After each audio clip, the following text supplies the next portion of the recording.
कश्यप कहते हैं शतोगुण को, सुविचार,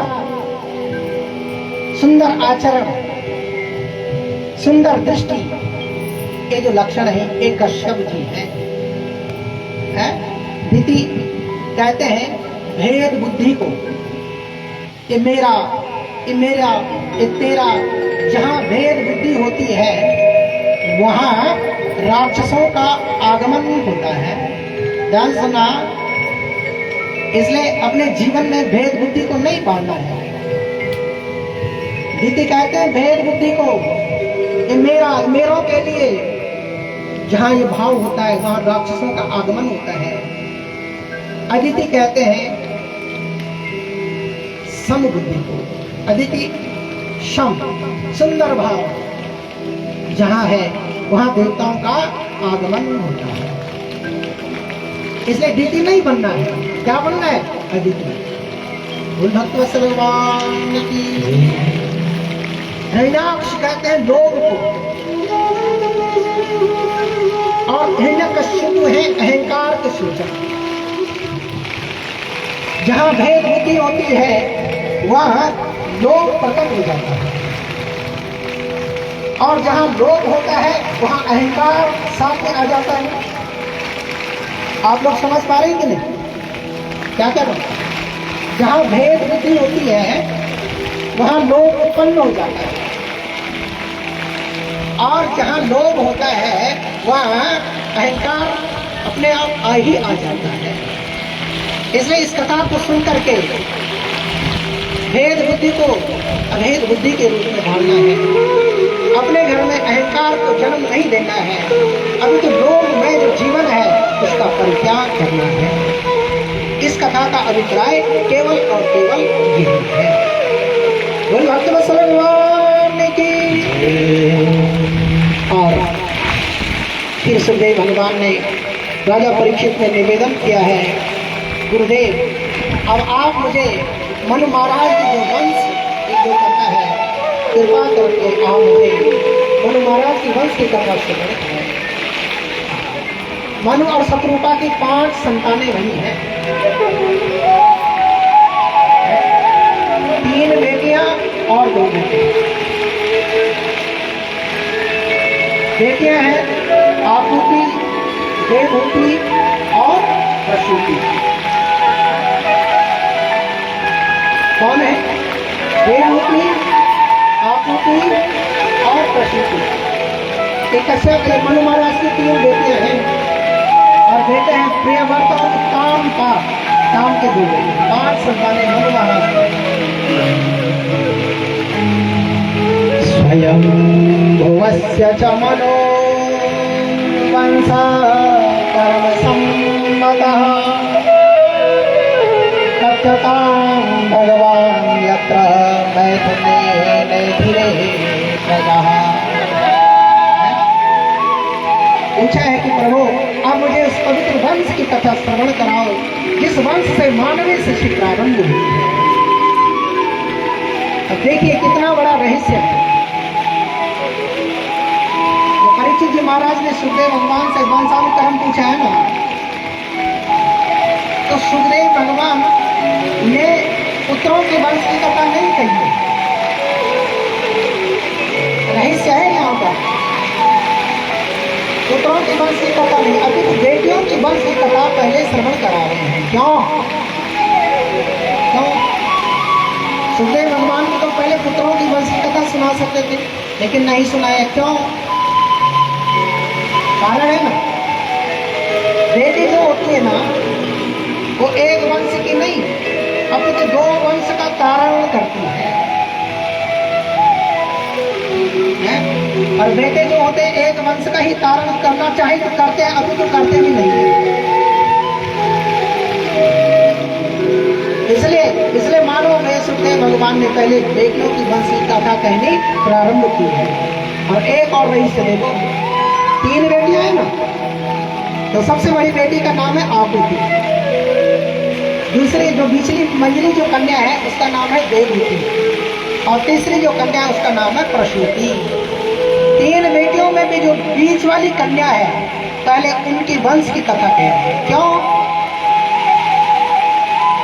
देखो कितना बड़ा रहस्य है। जो बड़ी बेटी होती है ना, उसको पिता बहुत प्रेम करते हैं कि नहीं? है कि नहीं ऐसा? है? और जो सबसे छोटी वाली बेटी होती है उसको माँ दुलार करती है, और बीच में इतना नहीं कोई निपुष नहीं सने। अच्छा, लोक व्यवहार में देखा जाता है कि नहीं, बीच वाली जो कन्या होती है वो सबसे ज्यादा काम करती है, क्योंकि बड़ी वाली तो पिता को प्रेम करती है, प्यारी है, छोटी वाली मुझसे की लाडली है, और बीच वाली ऊपर लगी है ना। इसलिए तीनों बेटियों में जो बंजली जो कन्या है, सुखदेव भगवान पहले उस वंश की कथा श्रवण कराते हैं। भक्त वत्सल भगवान की जय। देवहूति मैया का जो वंश है, देवहूति मैया का विवाह कर्दम मुनि के साथ में संपन्न है। कर्दम जी महाराज जो ब्रह्मा जी के छाया पुत्र हैं, जैसे ब्रह्मा जी कर्दम जी महाराज का प्रादुर्भाव हुआ, ब्रह्मा जी ने कहा एक कर्दम जाओ सृष्टि की संरचना करो, लेकिन नहीं पालन किया अपने पिता की आज्ञा का कर्दम जी महाराज ने, और परमात्मा को पाने के लिए गंधमादन पर्वत पर जाकर के भगवान की उपासना करने लगे। कौन? कर्दम जी महाराज। बहुत लंबे समय तक कर्दम जी महाराज ने जब भगवान का चिंतन किया, तो एक दिन अचानक कर्दम जी के मन में पाणिग्रहण संस्कार रस आश्रम में आने का विचार आया। देखिए कितना बड़ा रहस्य है। विवाह करने की जिज्ञासा उनके मन में जाग गई। इससे कर्दम जी परमपिता परमेश्वर के अंतर्यामी हुए। जैसे कर्दम जी के मन में विवाह करने की इच्छा जागी, तब क्षण चतुर्मुखी नारायण भगवान कर्दम जी के सामने तो नारायण भगवान कर्दम जी ने भगवान को प्रणाम किया। भगवान ने कहा कर्दम देखो, मैं आपके अभिप्राय को जानता हूँ, क्योंकि मैं तो अंतर्यामी हूँ परमात्मा, लेकिन मैंने पहला ऐसा उपासक देखा है जो पुत्र की कामना के लिए परमात्मा की उपासना कर रहे हैं।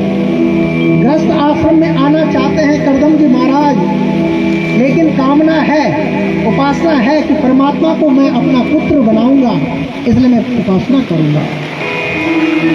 आज पुत्र की कामना के लिए जब ग्रस्त आश्रम में जाने का विचार हुआ, भगवान प्रकट हुए। भगवान ने कहा कहो कर्दम क्या चाहते हो? मैं आपके विचारों को जानता हूँ, इसलिए मैं चाहता हूँ कि आज से 3 दिन के पूर्व तुम्हारे पास में मनु और शत्रुपा अपनी देवहूति नाम की कन्या को लेकर के पहुंचेंगे। कर्दम तुम्हें उनके साथ में पाणिग्रहण संस्कार संपन्न करना होगा। भगवान ने जब ये बात कही, कर्दम जी कहने लगे प्रभु, मैं आपकी इस बात को एक शर्त पर स्वीकार करूंगा। देखिए भगवान के भक्त भगवान से क्या मांग रहे हैं। कर्दम जी ने कहा कि प्रभु मैं आपकी ये जो बात है एक शर्त पर इसको स्वीकार करूंगा। भगवान ने कहा कर्दम शर्त क्या है? कर्दम जी ने कहा प्रभु यदि आप मेरे घर में स्वयं पुत्र बन करके आओगे तो मैं देवहूति के साथ में विवाह करूंगा, अन्यथा। देखिए आप भागवत कथा की श्रवण के साथ साथ आपको जो है प्रसाद का भी आनंद देखने को मिल रहा है आज इस सोशल मीडिया के माध्यम से। जय हो इंद्रदेव भगवान की। बहुत गर्मी हो रही थी यहाँ पर भी।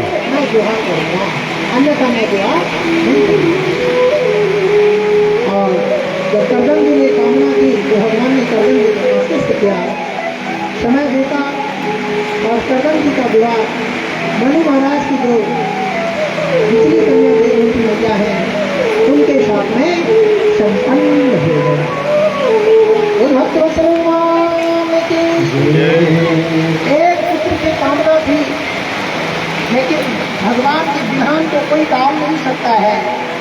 समय बीता और कर्दम जी के घर में 9 कन्याओं का जन्म हो गया। भक्त भगवान की 9 कन्याओं का जब जन्म हुआ अब कर्दम जी सोचने लगे, भैया अब तो मैं बुरी तरह से फंस गया है, अब क्या होगा। जैसे जंगल में जाने के लिए उद्यत हुए, आज देवहूति मैया ने कर्दम जी के चरणों को पकड़ लिया। प्रभु आप ये क्या कर रहे हैं?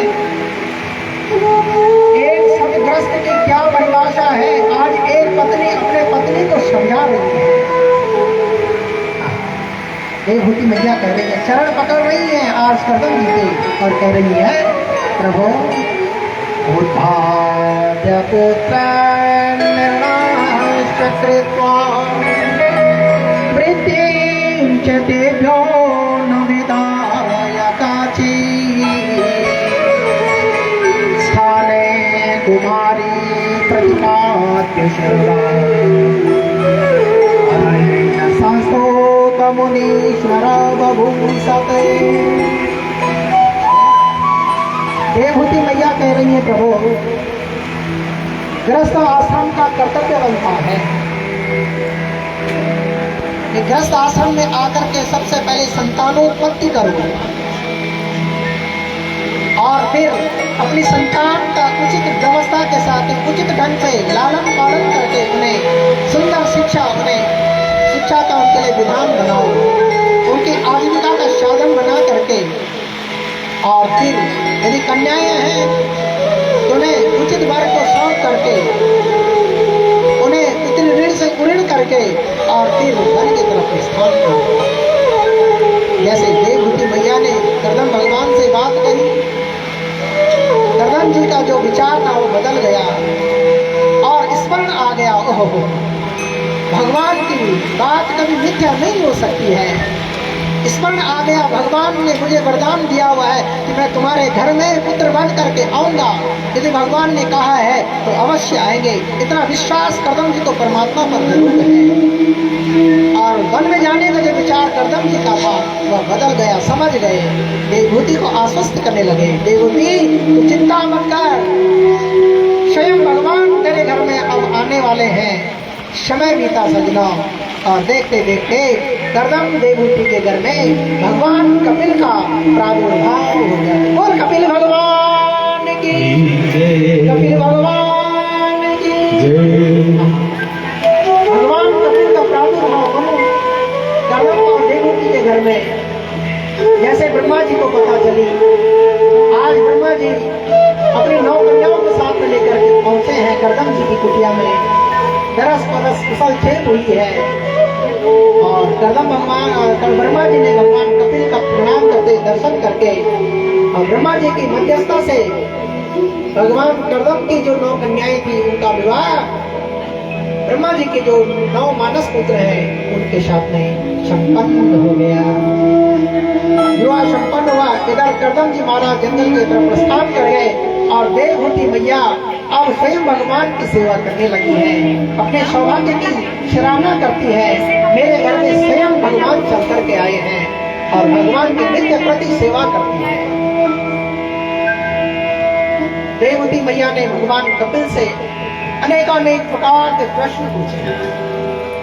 भगवान कपिल ने मां देवहूति को शांति शास्त्र का ज्ञानोपदेश प्रदान किया है, अष्टांग योग का ज्ञानोपदेश किया। गर्भ गीता,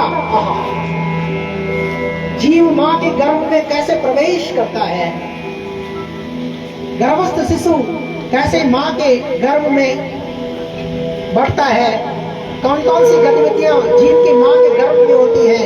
गर्भ गीता के उपदेश के माध्यम से मां देवहूति को कपिल भगवान ने ज्ञानोपदेश प्रदान किया, और देवहूति मैया ने भगवान के मुखारविंद से सांख्य योग का ज्ञान प्राप्त किया, अष्टांग योग के बारे में जाना, जीव की गति के बारे में सुना।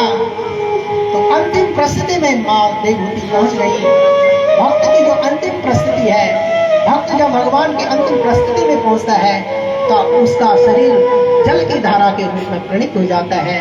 आज देवहूति मैया ने जब भगवान के मुखारविंद से सुंदर ज्ञान अर्जित किया, देवहूति मैया का जो शरीर था वह एक जल की धारा के रूप में प्रणीत हो गया और सिद्धता नाम की नदी के रूप में प्रवाहित होने लगी। जैसे वह नदी प्रकट हुई, कपिल भगवान ने उस नदी में आचमन किया, अवधान किया और सीधे वहां से बिंदु सरोवर की तरफ प्रस्थान कर दिया। बोलिए कपिल भगवान की जय, कपिल भगवान की जय। कथाएं बहुत विस्तृत हैं, बहुत सुंदर ज्ञान कपिल भगवान ने माँ देवहूति को प्रदान किया। समय का अभाव है, सब लोग मुझे देख रहे हैं, वर्षा भी खूब हो रही है, मौसम बहुत सुंदर साथ दे रहा है। क्यों? क्योंकि भगवान कहते हैं भैया मद भयात् वाति वापोऽयं सूर्यस्य पतिमद्भयात् वर्षतेन्द्रो दहत्यग्ने मृत्युश्चरति मद्भयात्। सुंदर उपदेश करते हैं कपिल भगवान। ए माँ देवहूति, ये जो सब कुछ हो रहा है ना, ये जो वर्षा बरस रही है, ये जो हवा चल रही है, इससे विचलित नहीं होना, विचलित नहीं होना। क्यों? क्योंकि ये हमारा कोई कारण हो ही नहीं सकता। क्योंकि भगवान कहते हैं मद भयात् वाति वापोऽयं। ए माँ देवहूति, ये जो हवा, ये जो तूफान आ रहे हैं ना, ये मेरे ही आदेश से चलता है। ये तूफान जो आ रहे हैं ना, इसमें आप हम सब लोगों का कोई कारण नहीं है, अभी तो भगवान की इच्छा से ही आ रहा है। क्योंकि भगवान स्वयं कहते हैं मद भयात् वाति वापोऽयं, मेरे भय से ये वायु बह रही है जो संपूर्ण जीवों को जीवन यापन, जीवन दान दे रही है। एक क्षण के लिए अगर वायु रुक गई ना तो भैया तड़फड़ हो जाएगी, विचलित हो जाएंगे, सब लोग घबरा जाएंगे। मद भयात् वाति वापोऽयं सूर्यस्तपति मद भयात्। माँ, ये जो सूर्य उदित होता है ना, अस्ताचल को जाता है ना, ये जो सूर्य संपूर्ण ब्रह्मांड को प्रकाश प्रदान करता है भैया, ये भी मेरे आदेश का ही पालन करता है। सूर्यस्तपति मद भयात् वर्षतेन्द्रो दहत्यग्नि। ये जो इंद्र है ना, ये जब मेरे भय को जब ये देखता है तो फिर ये अपने सामर्थक नाम के मेघों से कहता है, ए मेघों जाओ, नवाकोट में गर्मी बहुत हो रही है, इसलिए वहां पर अपने बरसने से ठंड का मौसम अपना प्रदान करो। ये जो मौसम हमको सुंदर वातावरण में मिल रहा है ना, ये आप हम सब लोग पर इंद्र की कृपा हो रही है। यही तो है भगवान की कृपा। अभी 1-2 घंटे पहले पंखे चल रहे थे, अब चलाए तो सब लोग ओढ़ने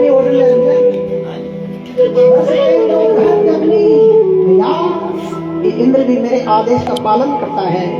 और ये अग्निदेव है ना, ये संपूर्ण ब्रह्मांड के सब वस्तुओं को भस्म कर देता है। वास्तव में देखिए कितना प्यारा मौसम हो चुका है, ठंडी ठंडी हवा बहने लगी है और ये बारिश ने भी जो है पूरा माहौल बदल दिया है। यानी इंद्र भगवान की कृपा हो चुकी है और बहुत ही सुंदर कथा। और कथा में फिर ये जीव आत्मा को मृत्यु के भय से मुक्त होना मौसम है, तो जीव आत्मा को मेरी शरण में आना होगा। बहुत से लोग जो जुड़े हुए हैं, इसलिए घबराना नहीं, आओ। सभी का धन्यवाद, सभी का स्वागत। आप सभी पर कृपा भगवान की बनी रहे। ये कथा हमारी ग्राम सभा नवाकोट में चमोली परिवार जी की हो रही है और ये ठीक नीचे हमारे छठी ग्राम सभा प्रसारी मलयकोट और व्यास जी हमारे हैं कमलकांत चमोली जी, ठीक सामने उनका गांव है ये मलयकोट, ठीक है। तो ये हवा दिखी थी, ये मौसम दिखे थे, आप तो वास्तव में गाँव की याद भी जोड़ रही है ना, मतलब गाँव में प्यार मौसम। कभी कभी कथा भी सुननी चाहिए। इस ध्वनि यंत्र के माध्यम से जहाँ तक भी आवाज पहुँच रही है, कल इस आयोजन में आप हम सभी लोगों के सहयोग से भगवान कृष्ण का जन्म उत्सव बड़े हर्षोल्लास के साथ में मनाया जाएगा। तो शास्त्र कहते हैं देवो भूत्वा देवो यजेत, भगवान का दर्शन करने के लिए अथवा भगवान के उत्सव में जाने के लिए देवो भूत्वा देवो यजेत, देवता बन करके देवता का उत्सव मनाना चाहिए। इसलिए सभी लोगों ने कल बड़े हर्षोल्लास के साथ में सज धज करके जन्म उत्सव में सम्मिलित होने के लिए जरूर आना है? और एक सूचना क्या है, अच्छा देखो, भगवान का जब जन्म होगा तो भगवान कृष्ण को क्या क्या क्या प्रिय है? बोला तुम हो जा है? मक्खन क्या हुआ? माखन और जोर से बोलो। अरे मिस्री बोले छोड़ो, मिस्री गए मिस्री। दूध दही का भंडारण है। ये चाची ये बोल गए सब। भोग लगाने के लिए माखन की व्यवस्था बनाना, और जहाँ नहीं है तो सुनने के लिए तो जरूर आना। यहाँ तो भगवान का दरबार लगा हुआ है, माखन की यहाँ कोई कमी नहीं है। लेकिन फिर भी जो लोग अपने घर का माखन भगवान को भोग लगाना चाहते हैं, वे जरूर जरूर अपने घर का माखन भी लेकर के आए, सज धज करके आए। समय को ध्यान में रखते हुए सब लोग कल जन्मोत्सव में सम्मिलित होने के लिए अवश्य भी आए। कल के लिए विशेष सूचना। आइए एक अंतिम प्रसंग में हम लोग प्रवेश करते हैं और उसके बाद कथा को विराम। भक्त वत्सल भगवान की जय। राजा परीक्षित ने सुन कहा कि गुरुदेव, मैंने सुना है कि दक्ष प्रजापति ने उनके जो दामाद भगवान शंकर हैं, उनके साथ में बड़ा द्रोह किया है, और परिणाम स्वरूप मां सती जो मनु महाराज की सबसे छोटी वाली कन्या प्रसूति है, उनकी जो बेटी सती है, जो दक्ष प्रजापति की बेटी है, प्रसूति दक्ष प्रजापति के साथ में उनका विवाह संपन्न हुआ है, जिनकी कन्या का नाम है सती है। वंशानुक्रम चल रहा है। तो हमने सुना है कि दक्ष प्रजापति ने भगवान शंकर के साथ में द्रोह किया है, दुराग्रह किया है। ऐसा कैसे हुआ? तो सुखदेव भगवान कहते हैं, राजन परीक्षित, एक बार क्या हुआ, ध्यान सुनना होता है। एक बार पितामह ब्रह्मा जी ने समस्त देव परिकर के साथ में समस्त प्रजापतियों को एकत्रित किया। अब देखो, बहुत सुंदर कथा आ रही है। और समस्त प्रजापति जब एक स्थान पर आए तो समस्त देवताओं और ऋषियों के सन्मुख ब्रह्मा जी ने जो दक्ष प्रजापति नाम के जो प्रजापति हैं, उन समस्त प्रजापतियों का उन्हें अधिपति बना दिया है। दक्ष प्रजापति समस्त प्रजापतियों के अधिपति बन गए, और जैसे अध्यक्ष उनको मनोनीत किया गया, तो अध्यक्ष मनोनीत होने की खुशी में एक पद मिलते ही अहंकार आना सबसे बड़ी गलत बात है। ये कथाएं हमको जीवन जीना सिखाती हैं। पद मिलना बहुत अच्छी बात है, लेकिन उस पद की गरिमा को बनाए रखना उससे भी बड़ी बात है। पद मिलते ही अहंकार आ सकता है, अथवा पद मिलते ही अहंकार आ जाता है। ये सबसे बड़ी गलत बात है। ऐसा ही हुआ। दक्ष प्रजापति जैसे अध्यक्ष मनोनीत हुए, पद मिलते ही दक्ष प्रजापति के जीवन में अहंकार प्रवेश कर गया। परिणाम स्वरूप क्या हुआ? सुखदेव भगवान कहते हैं, राजन, बड़ा आयोजन आयोजित किया गया, समस्त प्रजापति बैठे हुए हैं, सबको आमंत्रित किया गया। त्रिदेव भी पहुंच गए, त्रिदेव भी पहुंचे हैं। कौन है त्रिदेव? आपका स्वागत गुणगान होने लगा। लेकिन जो अभिमानी व्यक्ति होते हैं ना, वो अपने स्वागत की तरफ ध्यान नहीं देता है। अभी तो क्या दक्ष प्रजापति क्या देखने लगे, सब लोग स्वागत कर रहे हैं, लेकिन दक्ष प्रजापति अभिमान के वश होकर के त्रिदेवों की तरफ दृष्टिपात कर रहे हैं। सब खड़े हुए, लेकिन त्रिदेव नहीं उठे। विचार करो, त्रिदेव नहीं उठे। इतना बड़ा हिम्मत हो तो सही इसको, हाँ?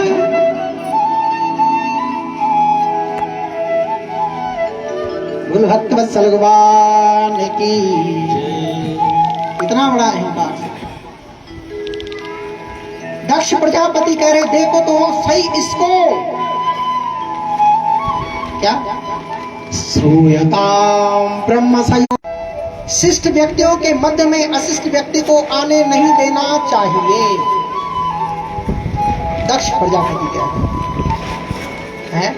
जो विशिष्ट लोग होते हैं उन लोगों के बीच में जो असभ्य लोग होते हैं उनको आना नहीं देना चाहिए। दक्षो दुहित्र वत्सला विद्वेषं करोति तस्मान्नादृत्यात्मजीषते। दक्ष कहने लगा, ओहो मैंने अपने जीवन में कितना बड़ा अपराध कर दिया है। मैंने इस अशिष्ट पुरुष को जो मेरी मृग सावक्षी जो मृगों के नैनों वाली जो मेरी कन्या सती है, प्रेता वासेश घोरे, बड़ा अपशब्द जब दक्ष प्रजापति के मुख से निकलने लगे, भगवान शंकर चुप है, सारी सभा स्तब्ध हो गई, सब सन्नाटा छाया हुआ है।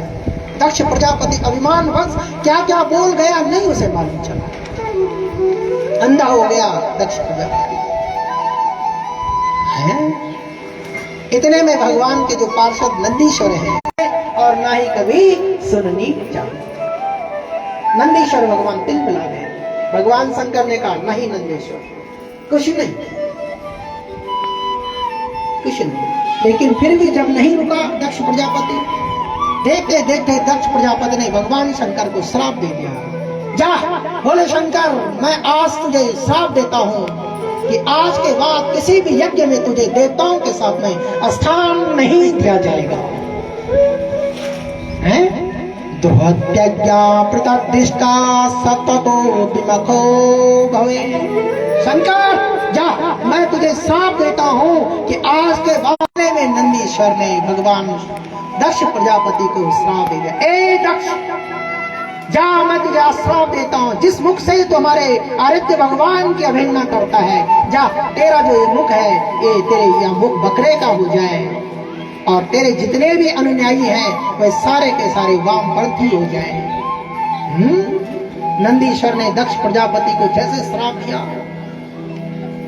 इतने में दक्ष प्रजापति के जो आचार्य भृगु जी महाराज हैं वो खड़े हो गए।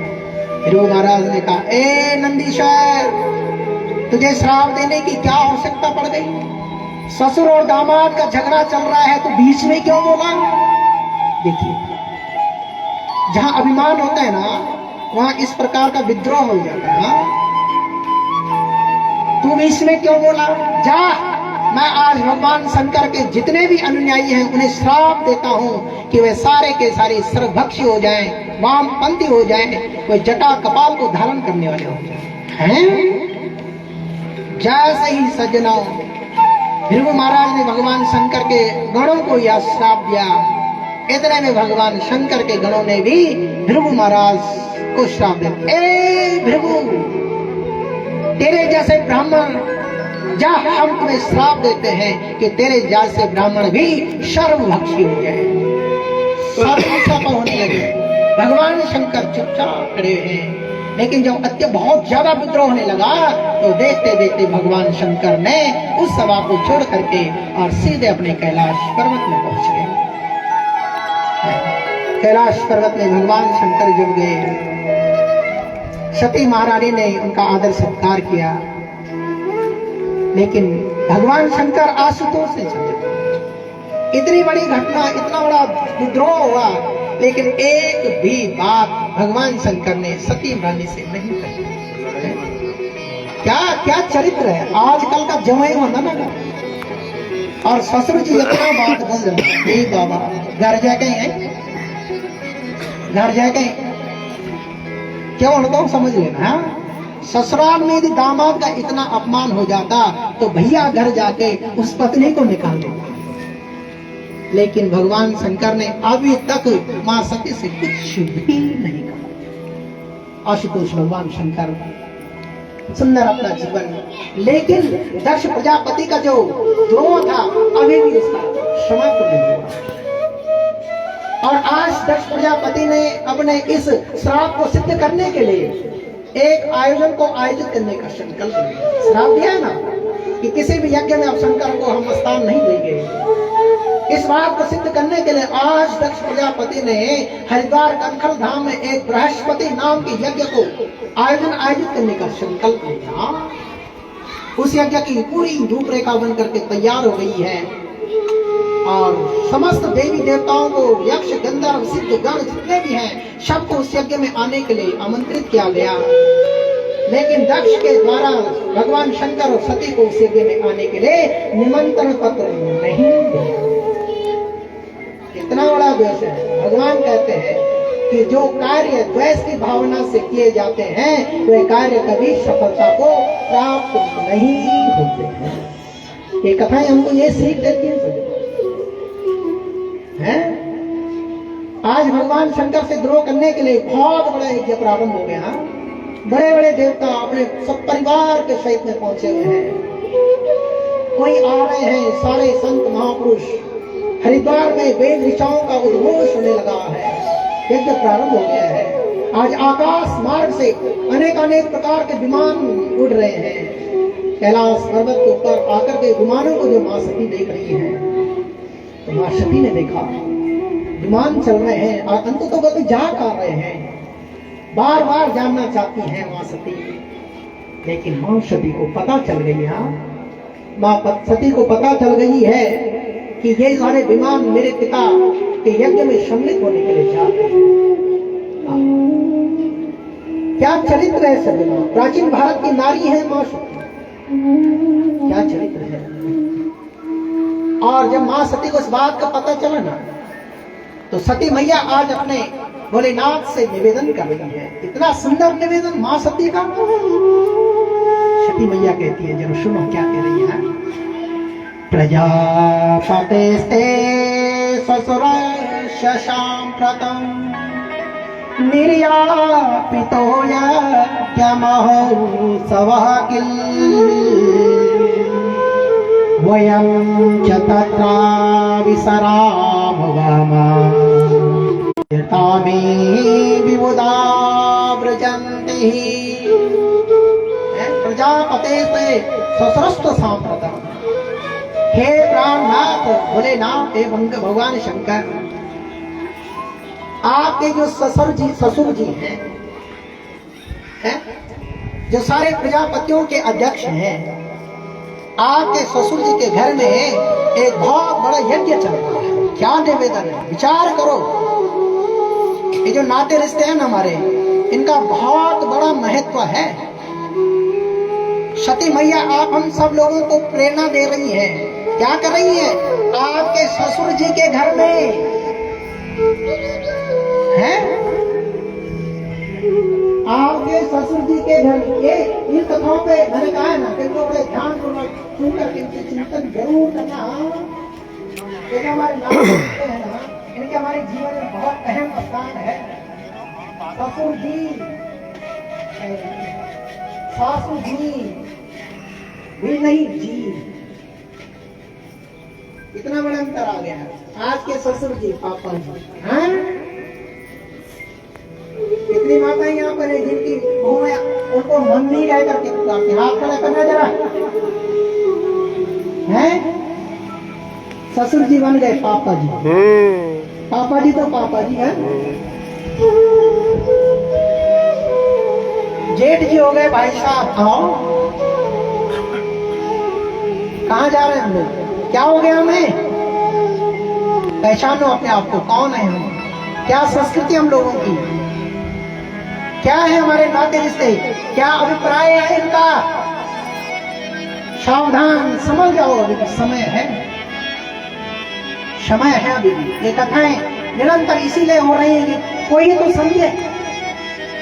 बार बार करें, ए मानवो समझ जाओ। क्यों। पशुओं को भी कहते हुए सुना, ए पशुओं सुधर जाओ। कितना बड़ा अंतर आ गया हमारे जीवन में। हाँ? बार बार कह रहे हैं, मानवो सुधर जाओ,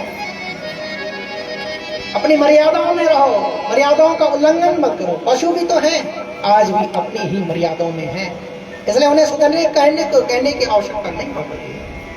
आप हम सब लोग जब मर्यादाओं का उल्लंघन करने लगे हैं ना, इसलिए बार बार ये कथाएं आपसे बार बार पुकार लगाती हैं कि सुधर जाओ, सुधर जाओ।